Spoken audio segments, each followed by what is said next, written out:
Hi friends, എല്ലാവർക്കും മൂവ്മാൻ മലയാളത്തിൻ്റെ പുതിയ എപ്പിസോഡിലേക്ക് വീണ്ടും സ്വാഗതം.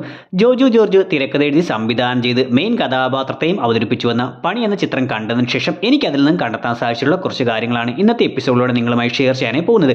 വീട്ടിലേക്ക് കിടക്കുന്നതിന് മുമ്പ് ഈ ചിത്രം ഇപ്പോൾ OTT റിലീസ് ചെയ്തിട്ടുണ്ട്. തീർച്ചയായും നിങ്ങൾ കണ്ടിരിക്കാൻ ശ്രമിക്കുക. കണ്ടതിന് ശേഷം മാത്രം വീഡിയോ കാണാൻ ശ്രമിക്കുക. സോ നമുക്ക് ഒട്ടും സമയങ്ങളുണ്ട്, നേരെ വീട്ടിലേക്ക് വരാം. ചിത്രത്തിന്റെ പണി എന്ന പേര് ഡിസൈൻ ചെയ്തിരിക്കുന്നതിൽ സിനിമയിൽ വന്നിരിക്കുന്ന ആ ഒരു ചുറ്റിക എടുത്തു തന്നെ കാണിച്ചിട്ടുണ്ട്.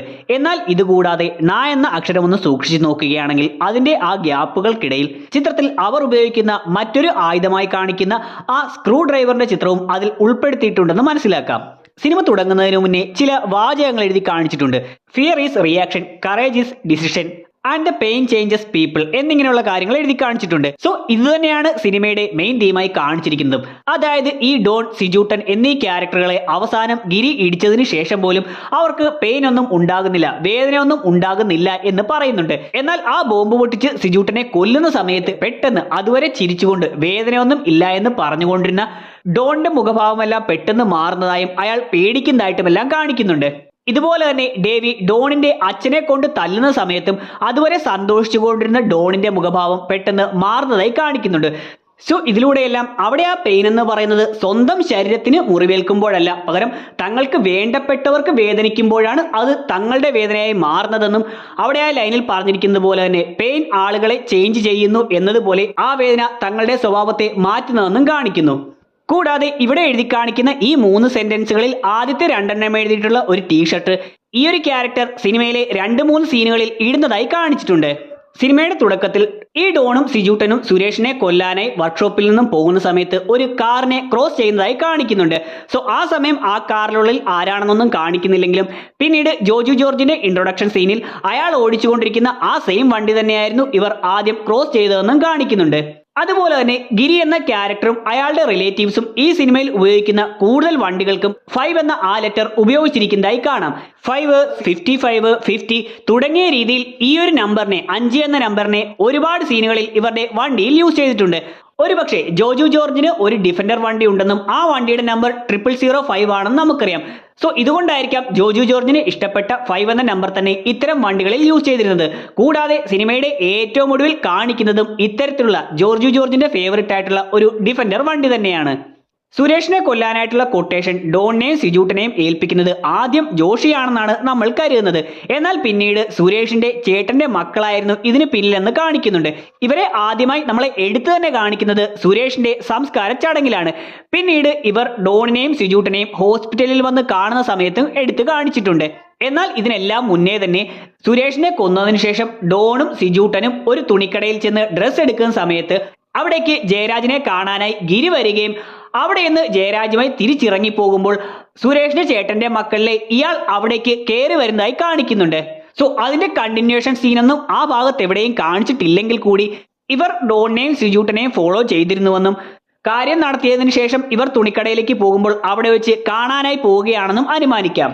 ഇതിനുശേഷം ഡോണും സിജൂട്ടനും ഡോണിന്റെ കാമുകിയുമായി ഒരു കഫേയിൽ ഇരിക്കുന്ന സമയത്ത് അതിന്റെ ഒരു ഭിത്തിയിലായി ഒരുപാട് സിനിമകളുടെ ചിത്രങ്ങൾ കൊടുത്തിരിക്കുന്നതായി കാണിക്കുന്നുണ്ട്. എന്നാൽ ഇതിനെല്ലാം പുറമെ മക്ബത്ത് എന്നൊരു പോസ്റ്റർ വലിയ രീതിയിൽ കൊടുത്തിരിക്കുന്നതായി കാണാം. ഈ മക്ബത്ത് എന്ന് പറയുന്നത് ഷേക്സ്പിയറിന്റെ ഒരു പ്ലേയുടെ പേരായിരുന്നു. പിന്നീട് ഇത് സിനിമകളായി മറ്റും വന്നിട്ടുണ്ട്. ഈ മാക്ബത്തിന്റെ കഥയിൽ മാക്ബത്ത് ഒരു രാജാവായി മാറുമെന്നുള്ള പ്രവചനം വരികയും ഇത് കേട്ടുകൊണ്ട് ഭാര്യയുടെ വാക്കുകൂടി കേട്ട് മാക്ബത്ത് ആ നാട്ടിലെ രാജാവിനെ കൊല്ലുകയും അങ്ങനെ അവിടുത്തെ രാജാവായി മാറുകയും എന്നാൽ പിന്നീട് ഇത് മറ്റുള്ളവർ അറിയാതിരിക്കാനും തന്റെ മേൽ സംശയം വരാതിരിക്കാനും ഭ്രാന്തമായിട്ടുള്ള അവസ്ഥയിൽ പിന്നീട് മറ്റു പലരെയും മാക്ബത്ത് കൊല്ലുകയും അവസാനം രാജാവിന്റെ മകന്റെ കൈകൊണ്ട് മാക്ബത്ത് മരണപ്പെടുകയും ചെയ്യുന്നു. സോ ഈ കഥയുമായി സിമിലറായി തന്നെയാണ് ഈ പണി എന്ന ചിത്രത്തിന്റെ കഥയും അവതരിപ്പിച്ചിരിക്കുന്നതെന്ന് കാണാം. അതായത് ആ നാട്ടിലെ രാജാക്കന്മാരെ പോലെയാണ് ഗിരിയും ഡേവിയും എല്ലാം കഴിഞ്ഞിരുന്നത്. സോ അവരെല്ലാം പോലെ ആകാൻ വേണ്ടിയാണ്, അവരെ പോലെയെല്ലാം വലിയ അധികാരത്തിൽ എത്താൻ വേണ്ടിയാണ് ഡോണും സിജൂട്ടനും ഈ കാര്യങ്ങളെല്ലാം ചെയ്യുന്നത്. ആദ്യം ചെറിയൊരു തെറ്റ് ചെയ്യുകയും പിന്നീട് അതിന്റെ കണ്ടിന്യൂഷനായി വലിയ വലിയ തെറ്റുകൾ ചെയ്യുകയും അവസാനം രാജാവിന്റെ കൈകൊണ്ട് അല്ലെങ്കിൽ ഗിരിയുടെ കൈകൊണ്ട് ഇവർ മരണപ്പെടുകയും ചെയ്യുന്നു. സോ മാക്ബത്തിന്റെ കഥയിലെ ആ തീം എന്ന് പറയുന്നതും അത്യാഗ്രഹം മൂത്ത് ഒരു തെറ്റ് ചെയ്ത് അതുമായി കണക്ട് ചെയ്ത് വലിയ വലിയ തെറ്റുകളിലേക്ക് പോവുകയും അവസാനം മരണം ഏറ്റുവാങ്ങുന്നതുമാണ്. ആ ഒരു കാര്യം തന്നെയാണ് ഈ ചിത്രത്തിലും കൊണ്ടുവന്നിരിക്കുന്നത്. ഇതുകൊണ്ടാണ് ആ മാക്ബത്ത് എന്ന പോസ്റ്റർ അവിടെ വലിയ രീതിയിൽ എടുത്തു തന്നെ കാണിച്ചിരുന്നത്.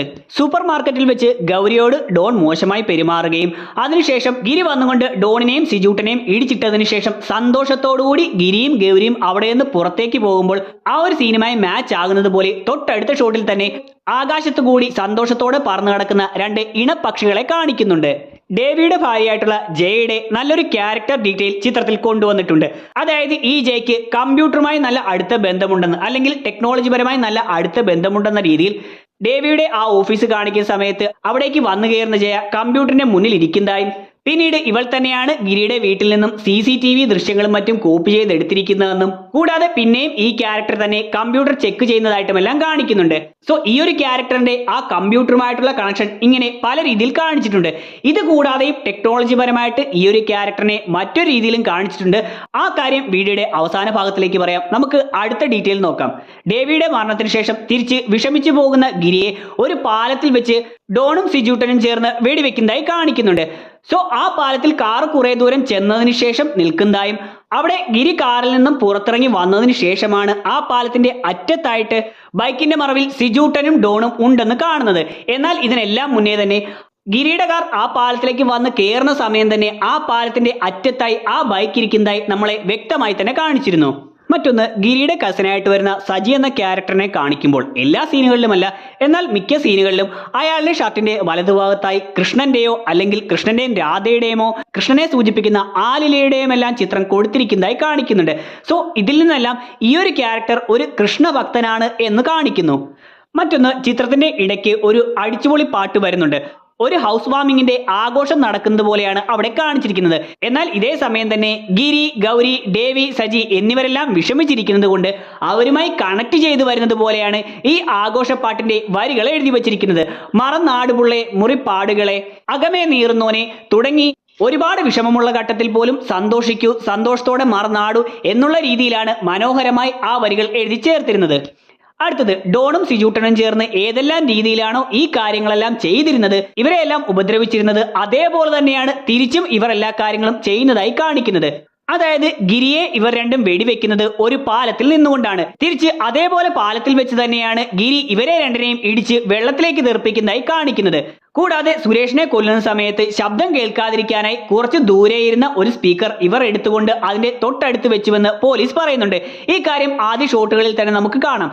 സോ ഇതേപോലെ തന്നെയാണ് അവസാനം ഇവരെ രണ്ടുപേരെയും ഹോസ്പിറ്റലിൽ നിന്ന് തട്ടിക്കൊണ്ടു പോകുമ്പോൾ അവിടെ ഉണ്ടാകുന്ന ശബ്ദമൊന്നും പോലീസുകാർ കേൾക്കാതിരിക്കാനായി പുറത്ത് വലിയ ബഹളവും ആക്സിഡന്റുമെല്ലാം ഇവർ ഉണ്ടാക്കുന്നത്. കൂടാതെ ഗൗരിയെ ഇവർ വീട്ടിൽ കയറി വന്ന് ആക്രമിക്കുന്ന സമയത്ത് അവിടെ ഉണ്ടായിരുന്ന ജോലിക്കാരിയെ ഒരു മുറിയിൽ പൂട്ടിയിടുന്നുണ്ട്. ഇതുപോലെ തന്നെയാണ് ഇവരെ ഹോസ്പിറ്റലിൽ നിന്ന് തട്ടിക്കൊണ്ടു പോകുന്ന സമയത്ത് അവിടെയുള്ള പോലീസുകാരെ ഇവരും മുറിയിൽ പൂട്ടിയിടുന്നത്. അതുപോലെ തന്നെ ഡേവിയെ കൊല്ലുന്ന സമയത്ത് ഡേവിയുടെ കൈയും കാലും കെട്ടിയിട്ടിട്ട് വെടിവെച്ച് കൊല്ലുകയാണ് ചെയ്യുന്നത്. ഇതിന്റെ നേരെ ഓപ്പോസിറ്റ് ആയിട്ടാണ് അവസാനം ഇവരെ രണ്ടുപേരെയും കൈ കെട്ടിയിട്ട് കൊല്ലുന്നതായി കാണിക്കുന്നത്. കൂടാതെ ഡേവിയുടെ ഭാര്യ വന്നുകൊണ്ട് ഡേവിയെ വെടിവെച്ചതുപോലെ തൂങ്ങിക്കിടക്കുന്ന ആ കൈയിലേക്ക് വെടിവെക്കുന്നതായും കാണിക്കുന്നുണ്ട്. അതോടൊപ്പം സിജൂട്ടൻ കുരുവിളയെ നെഞ്ചത്ത് സ്ക്രൂ ഡ്രൈവർ കൊണ്ട് കുത്തിയാണ് പരിക്കേൽപ്പിക്കുന്നത്. ഇതിന്റെ നേരെ തിരിച്ചെന്നതുപോലെ അവസാന ഫൈറ്റിൽ ഈ സിജൂട്ടന്റെ നെഞ്ചത്ത് സ്ക്രൂ ഡ്രൈവർ കൊണ്ട് ഗിരി കുത്തുന്നതായും കാണിക്കുന്നുണ്ട്. ഇങ്ങനെ ഇവരേതെല്ലാം രീതിയിലാണോ പ്രവർത്തനങ്ങൾ നടത്തിയിരുന്നത് അതുപോലെ തന്നെ തിരിച്ച് ഇവർക്ക് പണി കൊടുക്കുന്നതായിട്ടുമാണ് കാണിക്കുന്നത്. സൂപ്പർ മാർക്കറ്റിൽ വെച്ച് ഡോൺ ഗിരിയുടെ ഭാര്യയോട് മോശമായി പെരുമാറുമ്പോൾ ഗിരി അവരെ ഒരുപാട് ഉപദ്രവിക്കുകയും അവസാനം ഡോണിന്റെ മുഖത്തേക്ക് ചവിട്ടാനായി വരികയും എന്നാൽ ഒരു ദയ തോന്നിയതുപോലെ ആ കാൽ പിൻവലിക്കുന്നതായും കാണിക്കുന്നുണ്ട്. എന്നാൽ ഇങ്ങനെ ഒരു ദയ കാണിച്ചത് കൊണ്ടാണ് ഇവർ പിന്നീട് ഇത്രയും കാര്യങ്ങൾ ചെയ്തത് എന്നതുകൊണ്ട് അവസാന ഫൈറ്റിൽ ഡോണിന്റെ മുഖത്തേക്ക് ഗിരി ചുറ്റിയെ കൊണ്ട് അടിക്കാനായി വരികയും ഒന്ന് നിർത്തുകയും എന്നാൽ അവിടെ വെച്ച് ആ ദയ കൊടുക്കാതെ വീണ്ടും കൈവീശി അവന്റെ മുഖത്തേക്ക് തന്നെ അടിക്കുന്നതായും കാണിക്കുന്നു. കോടതിയിലേക്ക് കൊണ്ടുപോകുന്ന ഡോണിനെയും സിജൂട്ടനെയും അവിടെ വെച്ച് ഇവർ വെടിവെക്കുന്നതായും അവർ ഹോസ്പിറ്റലായും കാണിക്കുന്നുണ്ട്. ഹോസ്പിറ്റലിന് പുറത്ത് വെച്ച് പോലീസുകാർ തന്നെ പറയുന്നുണ്ട് കൊല്ലാൻ ഉദ്ദേശമില്ലായിരുന്നു, അങ്ങനെയായിരുന്നെങ്കിൽ അവിടെ വെച്ച് തന്നെ തീർക്കാമെന്ന്. സോ ഈ കാര്യം വ്യക്തമാക്കുന്നത് പോലെ ഇവരുടെ രണ്ടുപേരുടെയും അധികം മുറിവേൽക്കാത്ത രീതിയിൽ ഒരാളുടെ തോളിന്റെ ഭാഗത്തേക്കും മറ്റേയാളുടെ ലെഫ്റ്റ് സൈഡിൽ ഹൃദയത്തിന്റെ മുകളിലേക്കുമാണ് വെടിവെച്ചിരിക്കുന്നതെന്ന് കാണാം. എന്നാൽ പാലത്തിൽ വെച്ച് ഗിരിയെ ഇവർ വെടിവെക്കുന്നത് കൃത്യമായി ഗിരിയുടെ നെഞ്ചത്തേക്ക് തന്നെയായിരുന്നു, കൊല്ലാൻ വേണ്ടിയുള്ള ഉദ്ദേശത്തിലായിരുന്നു എന്നും കാണാം. ഇനി ഞാൻ നേരത്തെ പറഞ്ഞിട്ടുള്ള ജയ എന്ന ആ ക്യാരക്ടറിന്റെ ടെക്നോളജി പരമായിട്ടുള്ള കാര്യങ്ങളെ കുറിച്ച് പറയുന്ന ആ ഒരു ഡീറ്റെയിൽ പറയാം. അതായത് ഡോൺ, സിജൂട്ടൻ എന്നീ രണ്ടുപേരെയും അവസാനം ബോംബ് പൊട്ടിച്ച് കൊല്ലുന്നത് പോലെയാണ് കാണിച്ചിരിക്കുന്നത്. പക്ഷേ ഇവരുടെ ദേഹത്ത് ബോംബ് വെച്ചിരിക്കുന്നതായിട്ടൊന്നും കാണിച്ചിട്ടില്ല. ഒരുപക്ഷെ ബോംബ് ഇവരുടെ പുറത്താണ് കെട്ടിവെച്ചിരുന്നതെങ്കിൽ ഇവർക്ക് ആ കാര്യം അറിയാനും തങ്ങളെ എങ്ങനെയാണ് കൊല്ലാൻ പോകുന്നത് എന്നുള്ള ചോദ്യം ചോദിക്കേണ്ട ആവശ്യവും വരില്ലായിരുന്നു. സോ എനിക്ക് തോന്നിയത് കോടതിയിൽ വെച്ച് വെടിവെച്ച് ചെറിയ മുറിവ് ഏൽപ്പിച്ചതിന് ശേഷം ഇവരെ ഹോസ്പിറ്റലാക്കിയതിനു ശേഷം നമ്മളെ കാണിക്കുമ്പോൾ ഇവരുടെ ദേഹത്ത് ആ മുറിവേറ്റതിന്റെ ഭാഗത്ത് ബ്ലഡ് ഒന്നും കാണാൻ സാധിച്ചിട്ടില്ല. എന്നാൽ ഇവിടെയൊന്നും ഇവരെ തട്ടിക്കൊണ്ടുവന്ന് ആ പ്ലാസ്റ്റിക് ഗോഡൌണിൽ വെച്ച് കാണിക്കുന്ന സമയത്ത് ഇടിയെല്ലാം തുടങ്ങുന്നതിന് മുന്നേ തന്നെ ഇവരുടെ ആ ഭാഗത്ത് ബ്ലഡ് പറ്റിയിരിക്കുന്നതായി കാണിച്ചിട്ടുണ്ട്. സോ എനിക്ക് തോന്നിയത് കോടതിയിൽ വെച്ച് ഇവരെ വെടിവെച്ച് ഹോസ്പിറ്റലാക്കുകയും അവിടെ നിന്ന് ഇവരെ തട്ടിക്കൊണ്ടു പോവുകയും ചെയ്തതിനു ശേഷം ഇവരുടെ കുടുംബത്തിൽ തന്നെ പേഴ്സണൽ ഡോക്ടർമാരും മറ്റും ഉള്ളതുകൊണ്ട് അവരുടെ സഹായത്തോടുകൂടി വേറെ എവിടെയെങ്കിലും കൊണ്ടുപോയി ബോധം കെടുത്തി ഇവരുടെ അതേ മുറിവിൽ തന്നെ ചെറിയ രീതിയിലുള്ള നമ്മൾ തനിയൊരുവൻ സിനിമയിലും മറ്റും അകത്ത് അവരറിയാതെ ചെറിയ ട്രാക്കറും മറ്റും ഘടിപ്പിക്കുന്നത് പോലെ ഇവരുടെ ശരീരത്തിനുള്ളിൽ ആ മുറിവിന്റെ അകത്ത് ചെറിയ രീതിയിലുള്ള ബോംബുകളും മറ്റും വെക്കുകയും എന്നാൽ അതിനുശേഷം ഇവരെ തിരിച്ച് പ്ലാസ്റ്റിക് കമ്പനിയിലേക്ക് കൊണ്ടുവരികയും അവിടെ വെച്ച് ഇവർക്ക് ബോധം വരുന്നതുമാകാം. സോ ഇങ്ങനെ ആ ബോംബെല്ലാം വെക്കുന്നതിന് ജയയുടെ ടെക്നോളജി പരമായിട്ടുള്ള കഴിവും ഉപയോഗിച്ചിരിക്കാം. സോ ഇങ്ങനെ അകത്ത് വെച്ചിരിക്കുന്ന ബോംബ് ഒരു റിമോട്ട് വഴിയായിരിക്കാം പൊട്ടിക്കുന്നത്. ആ റിമോട്ട് ആയിരിക്കാം ജയ കാറിൽ നിന്ന് തോക്കെടുത്തുകൊണ്ട് പുറത്തേക്ക് ഇറങ്ങുന്ന സമയത്ത് അവിടെ കാണിക്കുന്നത്. സോ ഇവരെ കൊല്ലാനായിരുന്നുവെങ്കിൽ ആദ്യം പറഞ്ഞതുപോലെ വളരെ സിമ്പിളായി കോടതിയിൽ വെച്ച് തന്നെ വെടിവെച്ച് കൊല്ലാമായിരുന്നു, അല്ലെങ്കിൽ ഇവിടെ കൊണ്ടുവന്നതിന് ശേഷവും മറ്റേതെങ്കിലും രീതിയിൽ കൊല്ലാമായിരുന്നു. സോ എന്തിനാണ് ഇവരറിയാതെ ഇവരുടെ ശരീരത്തിനുള്ളിൽ ഇത്തരമൊരു ബോംബ് വെച്ചതെന്ന് ചോദിച്ചാൽ ഞാൻ നേരത്തെ പറഞ്ഞതുപോലെ മറ്റൊരാൾക്കുണ്ടാകുന്ന വേദനയാണ് ഇവരിൽ വേദനയും പേടിയും എല്ലാം ഉണ്ടാക്കുന്നത്. സോ അതുകൊണ്ട് തന്നെ ഇവർ സന്തോഷിച്ച് നിൽക്കുന്ന സമയത്ത് ഇവർക്കൊരു കുഴപ്പവുമില്ല എന്ന രീതിയിൽ കാണിച്ച് പെട്ടെന്ന് തന്നെ മറ്റേയാളെ പൊട്ടിത്തെറിപ്പിച്ച് കൊല്ലുകയാണെങ്കിൽ അത് അടുത്ത ആൾക്ക് ഡോണിൽ പേടി ഉണ്ടാക്കുന്നത് കാണാൻ വേണ്ടി തന്നെയാകും. അത്തരത്തിൽ തന്നെ ഇവരറിയാതെ ശരീരത്തിനുള്ളിൽ ബോംബ് വെച്ച് അത് പൊട്ടിക്കുന്നതായി കാണിച്ചത്. സോ ഞാൻ ഈ പറഞ്ഞ തിയറിയോട് എത്രമാത്രം നിങ്ങൾ യോജിക്കുമെന്ന് തീർച്ചയായിട്ടും വീഡിയോയുടെ കമന്റ് സെക്ഷനിൽ ഉൾപ്പെടുത്താം. ഇനി സിനിമയിൽ വന്നിട്ടുള്ള പ്രധാന കുറച്ച് മിസ്റ്റേക്കുകൾ അല്ലെങ്കിൽ സിനിമയിലെ പോരായ്മയായി വന്നിട്ടുള്ള കാര്യത്തെക്കുറിച്ച് പറയാം. ഒന്നാമത്തത്, ഈ സിനിമയിലെ മിക്ക കാര്യങ്ങളും പ്രെഡിക്റ്റബിൾ ആയിരുന്നു എന്നതാണ്. സിനിമയുടെ തുടക്കത്തിൽ തന്നെ സിനിമയുടെ കഥ ഇത്തരത്തിലാകും പോകുന്നത്, ഓരോ സീനും വരുന്ന സമയത്ത് ഇപ്പോൾ ഇങ്ങനെ തന്നെയാകും സംഭവിക്കാൻ പോകുന്നത് എന്ന് നമ്മൾക്ക് പ്രെഡിക്റ്റ് ചെയ്യാനും അതുപോലെ തന്നെ സിനിമയിൽ സംഭവിക്കുകയും ചെയ്യുന്നുണ്ട്. ആ പാലത്തിൽ വെച്ച് ഗിരി ഇവരെ രണ്ടുപേരെയും ഇടിച്ച് വെള്ളത്തിൽ കളഞ്ഞതിന് ശേഷം മറ്റുള്ളവരെല്ലാം അവർ മരിച്ചു എന്ന് പറയുമ്പോഴും നമുക്ക് തീർച്ചയായിട്ടും അറിയാം അവർക്ക് അങ്ങനെയൊന്നും സംഭവിച്ചിട്ടില്ല എന്ന്. അതിനുശേഷം കുരുവിള ആ കാറിന്റെ അടുത്തേക്ക് രാത്രി നടന്നു പോകുമ്പോൾ കുരുവിളയ്ക്ക് പെട്ടെന്നെന്തോ വരാൻ പോകുന്നുണ്ടെന്നും നമ്മൾ പ്രതീക്ഷിക്കുന്നതാണ്. അതുപോലെ തന്നെയാണ് സീമയുടെ സീനും. സീമ ഹോസ്പിറ്റലിൽ വെച്ച് ഒറ്റയ്ക്ക് മുറിയിലേക്ക് പോകുമ്പോൾ സീമയ്ക്കും എന്തോ സംഭവിക്കുമെന്നും അതുകൊണ്ട് തന്നെ ആ ലിഫ്റ്റിൽ നിൽക്കുന്നതായി കാണിക്കുന്ന ആ രണ്ട് പർദ്ദയിട്ട കഥാപാത്രങ്ങളും ഇവർ തന്നെ ആകാമെന്നും നമുക്ക് സിമ്പിളായി ഊഹിക്കാൻ കഴിയുന്നതാണ്. അതുപോലെ ഇവരെ കോടതിയിൽ ഹാജരാക്കാൻ കൊണ്ടുപോകുന്ന സീനിലും ഇവിടെ വെച്ചായിരിക്കും ഇവരെ എന്തെങ്കിലും ചെയ്ത് തട്ടിക്കൊണ്ടു പോകുന്നതെന്നും എന്നാൽ അവിടെ വെച്ച് ഇവരെ കൊല്ലാൻ സാധ്യതയില്ല, അത് പിന്നീട് എപ്പോഴെങ്കിലും ഒരു നല്ല ഫൈറ്റിനെല്ലാം ശേഷമായിരിക്കുമെന്നും നമ്മൾ പ്രെഡിക്റ്റ് ചെയ്യുന്നതാണ്. ആ കാര്യങ്ങളും അതുപോലെ തന്നെയാണ് സംഭവിച്ചു പോകുന്നത്. സോ ഇങ്ങനെ സിനിമയിലെ മിക്ക സീനുകളും നമ്മൾക്ക് അതുപോലെ തന്നെ പ്രെഡിക്റ്റ് ചെയ്യാൻ സാധിക്കുന്നു എന്നുള്ളത് കൊണ്ട് അത്തരം സീനുകളൊന്നും ഒരു വലിയ ഞെട്ടലോ ഒരു വലിയ ഇമ്പാക്റ്റോ ഒന്നും നമുക്ക് തന്നിരുന്നില്ല. അതുപോലെ തന്നെ സിനിമയിൽ ഒരുപാട് അനാവശ്യ ക്യാരക്ടറുകളെ കൊണ്ടുവന്നതുപോലെ തോന്നിയിട്ടുണ്ട്. ഇവരുടെ കസിനായിട്ടുള്ള ആ ഒരു പോലീസ് ഓഫീസറെ സിനിമയിൽ കാണിക്കുന്നുണ്ടെങ്കിലും അതുകൊണ്ട് ഇവരുടെ കുടുംബത്തിനോ പോലീസ് സേനയ്ക്കോ യാതൊരു ഗുണമുണ്ടാകുന്നതായിട്ടോ ദോഷമുണ്ടാകുന്നതായിട്ടോ കാണിച്ചിട്ടില്ല. അതോടൊപ്പം തന്നെ ഈ ഓഫീസറെ കെട്ടാനായിട്ട് ഒരാൾ വരുന്നതായി കാണിക്കുന്നതെല്ലാം വെറുതെ അങ്ങ് കാണിച്ചു പോകുന്നത് പോലെയാണ് തോന്നിയത്.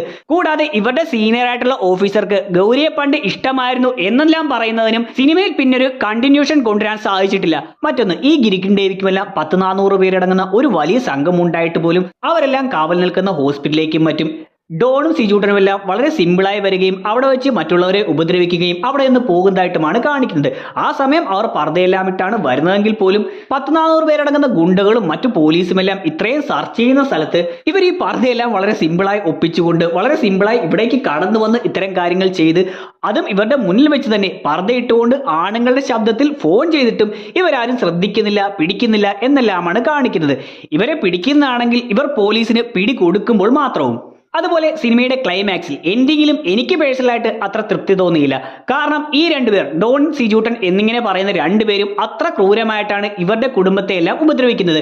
എന്നിട്ടും ഇത്രയും വലിയ ഗുണ്ടകളായിരുന്ന ഇവരെല്ലാം തിരിച്ച് അവരെ ചെയ്യുന്നത് വളരെ നിസ്സാരമായിട്ടുള്ള രീതിയിലാണ് കാണിച്ചു പോയത്. വില്ലന്മാർ ഇത്രയും ഇവരെ ഉപദ്രവിക്കുന്ന സമയത്ത് തിരിച്ചും ഇവർ അത്രയും രീതിയിൽ തന്നെ അങ്ങോട്ട് ചെയ്താൽ മാത്രമേ കാണുന്ന പ്രേക്ഷകർക്ക് ആ ഒരു സാറ്റിസ്ഫാക്ഷൻ കിട്ടുകയുള്ളൂ എന്നാണ് എനിക്ക് പേഴ്സണലായി തോന്നിയത്. സോ ഇതെല്ലാമാണ് സിനിമയുടെ വലിയ പോരായ്മകളായിട്ട് എനിക്ക് തോന്നിയത്. എന്താണ് ഞാൻ ഈ പറഞ്ഞ കാര്യങ്ങളോടുള്ള നിങ്ങളുടെ അഭിപ്രായമെന്ന് തീർച്ചയായിട്ടും വീഡിയോയുടെ കമന്റ് സെക്ഷനിൽ ഉൾപ്പെടുത്തുക. വീഡിയോയുടെ അവസാനിക്കുകയാണ്. വീഡിയോ നിങ്ങൾക്ക് ഇഷ്ടമായിട്ടുണ്ടെങ്കിൽ ലൈക്ക് ചെയ്യാനും ഷെയർ ചെയ്യാനും സബ്സ്ക്രൈബ് ചെയ്യാനും ഇതുപോലെ നിങ്ങൾക്ക് കണ്ടെത്താൻ സാധിച്ചിട്ടുള്ള കാര്യങ്ങൾ വീഡിയോയുടെ കമന്റ് സെക്ഷനിൽ ഉൾപ്പെടുത്താനും ശ്രമിക്കുക. നമുക്ക് അടുത്തൊരു എപ്പിസോഡിലൂടെ കാണാം. അതുവരെ ബൈ.